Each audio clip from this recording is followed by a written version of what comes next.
Students, हम लोग continue करते हैं। हमारे फर्स्ट वीडियो में मैंने 7th पैराग्राफ तक आप लोगों को एक्सप्लेन कर दिया था।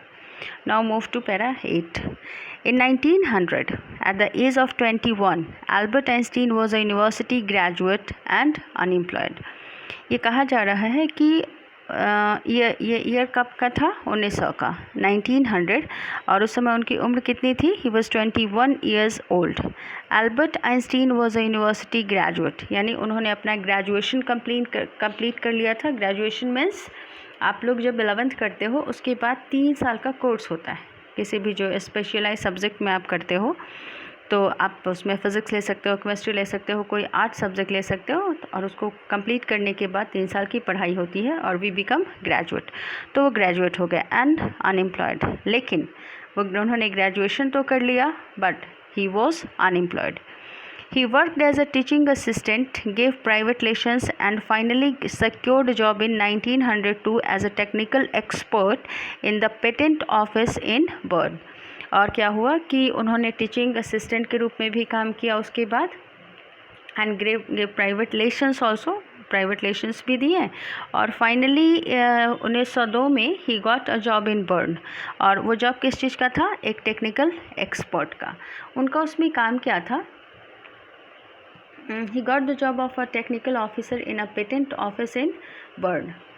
देखिए उनका काम क्या था? While he was supposed to be assessing other people's invention, उनका काम था कि वो असेस करना कि लोगों का इन्वेंशन कैसा है, उसको असेसमेंट उसका करते थे। आइंस्टीन काम तो उनका ये था, लेकिन Einstein was actually developing his own ideas in secret, लेकिन वो अपना आइडियाज़ को भी डेवलप कर रहे थे। He is said to have jokingly called his desk drawer at work the bureau of theoretical physics. और पता है वो वहाँ पे उनका जहाँ पे वो काम करते थे तो वो अपने डेस्क को क्या बोलते थे जिस पे वो काम करते थे? ठीक है, desk on which he worked was the office of theoretical physics because there only he started working on his invention. और उसको वो बोलते थे ब्यूरो ऑफ थियोरेटिकल फिज़िक्स क्योंकि उन्होंने क्या किया था? अपना काम वहाँ पे शुरू किया था। One of the famous papers of 1905, उस पेपर में क्या था? देखिए, one of the famous papers of 1905 was Einstein special theory of relativity. 1905 में आइंस्टीन ने पब्लिश किया था अपना पहला पेपर, फर्स्ट पेपर, और उसका टॉपिक क्या था? ये किस चीज़ के बारे में था? It was about special theory of relativity according to which time and distance are not absolute. और उस थ्योरी के हिसाब से क्या था? उन्होंने कहा था कि means special theory of relativity, उन्होंने कहा था कि टाइम, उसमें बताया था कि टाइम और डिस्टेंस जो है आर नॉट एब्सोल्यूट। ओके, मतलब एब्सोल्यूट नहीं है का मतलब क्या? Measured in itself, not in relation to anything else, किसी से रिलेटेड नहीं है। कैसे? It depends on something else. उन्होंने कहा कि ये किसी और चीज़ पे डिपेंड करता है। इंडीड, उन्होंने कहा, देखिए, indeed two perfectly accurate clocks will not continue to show the same time if they come closer again after a journey if one of them has been moving very fast relative to the other. उन्होंने कहा था कि अगर 2 clock है, उन्होंने समझाया था कि अगर 2 क्लॉक्स हैं एंड बोथ आर मूविंग, और दोनों मूव कर रहे हैं, तो they will not show the same time. तो दोनों ऐसा नहीं है कि सेम ही टाइम दिखाएंगे। One clock will move faster than the other, दूसरा क्लॉक जो होगा वो फास्टर मूव करेगा। From this followed the world's most famous formula. इससे एक वर्ल्ड का नया फार्मूला आया, और वो क्या था? फार्मूला, ये इनकी जो थ्योरी थी, किस चीज़ की? Special theory of relativity. उसने क्या किया? मोस्ट फेमस फार्मूला को लाया, और वो क्या था? डिस्क्राइब करता था relationship between mass and energy.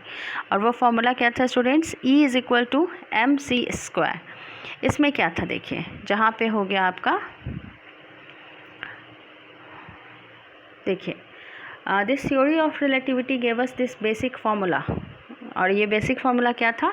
E is equal to mc²। E stands for energy, मतलब यहाँ पर E किसके लिए आता है? एनर्जी के लिए। M मास के लिए of the object, and C for the speed of the light in vacuum. आपने पढ़ा होगा फिज़िक्स में, वैक्यूम क्या होता है? वैक्यूम आपका होता है means where there is no air, जहाँ पे कोई हवा नहीं है, and the speed of light in vacuum is almost 3 lakh kilometre per second. और उसमें इसकी स्पीड क्या होती है लाइट की? 3 lakh kilometre per second. To put it into simpler words, अगर इसको आपको और अच्छे से समझना है तो आप समझिए।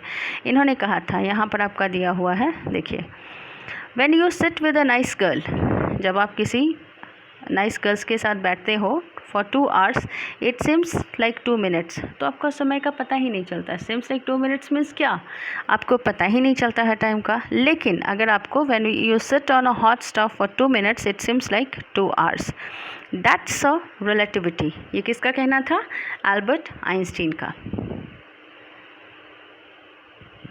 अब देखते हैं, While Einstein was solving the most difficult problems in physics, यहाँ पे कहा जा रहा है कि जब वो फिज़िक्स के मोस्ट डिफ़िकल्ट प्रॉब्लम को सॉल्व कर रहे थे, his private life was unraveling, उनका प्राइवेट लाइफ जो था वो अनरेवल कर रहा था। अनरेवलिंग मतलब क्या?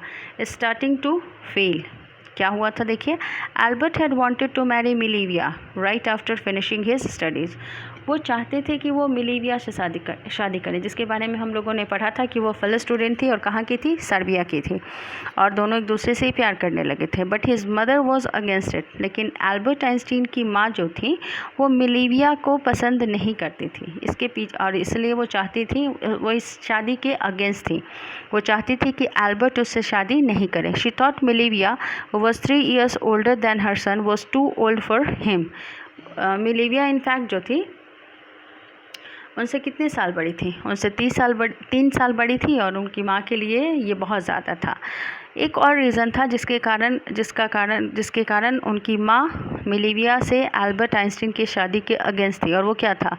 She was also bothered by Mileva's intelligence. She is a book like you, his mother said. Einstein put the wedding off. अब देखिए, एक और प्रॉब्लम क्या था? वो कहती थी कि she is a book like you. उनको मिलीविया के इंटेलिजेंस से भी प्रॉब्लम था। उनको लगता था कि both are alike and it's very much critical, it's problematic relation, it would be a problematic relation. उनकी माँ ने कहा, और इसकी वजह से एल्बर्ट आइंस्टीन ने अपनी शादी को क्या किया था? मिलीविया के साथ शादी को पुट ऑफ कर दिया था। पुट ऑफ यानी पोस्टपोन करना कुछ समय के लिए। ऐसा नहीं कि उन्होंने ये अपना इंटेंशन, इरादा छोड़ दिया कि वो उससे शादी नहीं करेंगे, बल्कि उन्होंने इसको पोस्टपोन कर दिया। और finally the pair finally married in January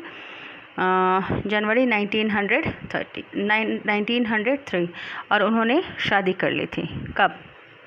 1903 में। एंड हर 2 sons, और उनसे उनके 2 बेटे हुए। समझे? किसको? आइंस्टीन को।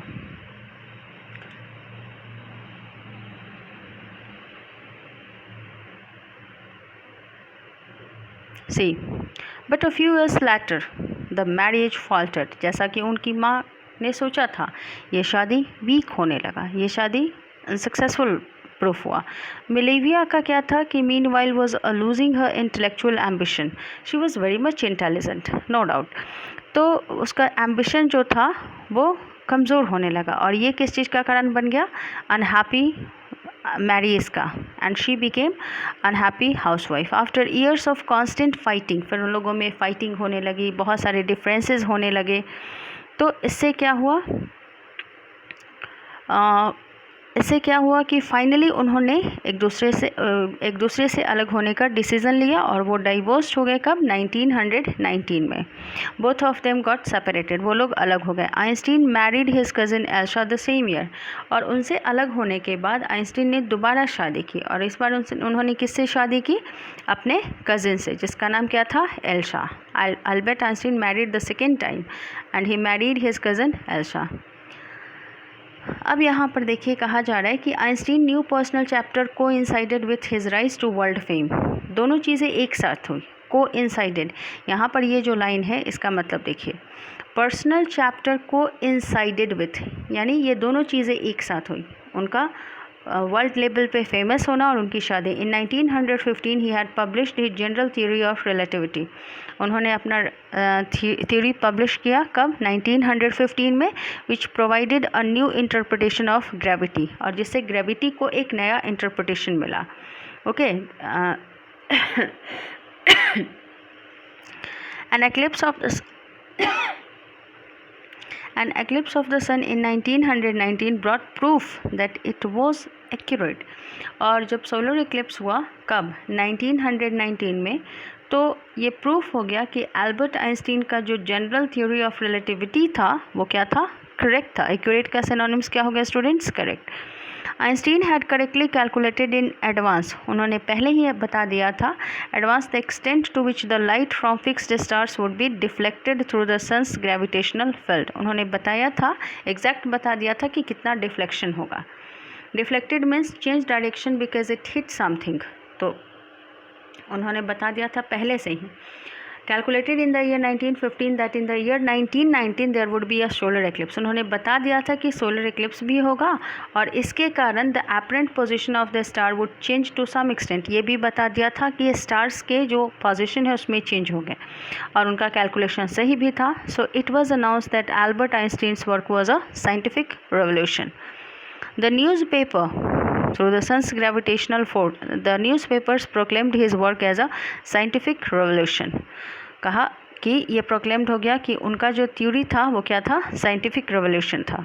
मतलब उनका जो प्रोक्लेमेशन था, उन्होंने जो अनाउंसमेंट किया था, जो पहले से ही प्रेडिक्ट किया था।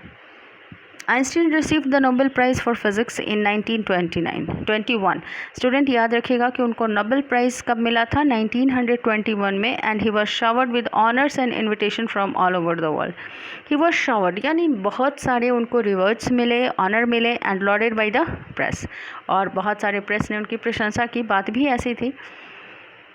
Next, when the Nazis came to power in Germany, अब देखिए वो जर्मनी में ही रहते थे, लेकिन जब नाजीज़ मतलब कौन, जो हिटलर था, एडोल्फ हिटलर, तो यहाँ पर क्या हुआ कि 1933 में Germany came under the power of Nazis. Nazis means the famous Nazi ruler was who, Adolf Hitler. आप क्लास 9th में पढ़ेंगे भी। At that time Einstein left Germany, तो उस समय जब वो लोग पावर में आए तो Einstein emigrated to the United States. Emigrated means students जब आप अपने कंट्री को हमेशा के लिए छोड़कर कहीं और सेटल हो जाते हो permanently. 5 years later, the discovery of nuclear fission in Berlin had American physicists in an uproar। और क्या हुआ कि 5 साल के बाद न्यूक्लियर फिशन का डिस्कवरी हुआ बर्लिन में, और उससे जो अमेरिकन फिजिसिस्ट थे वो काफ़ी अपसेट हुए।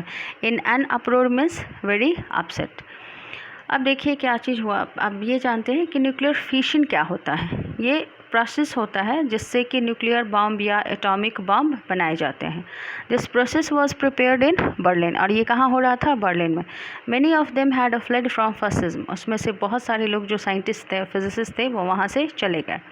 But upset as they feared misuse of the technology, fled from fascism just as Einstein had, जैसा कि आइंस्टीन चले गए थे वहाँ से। And now they were afraid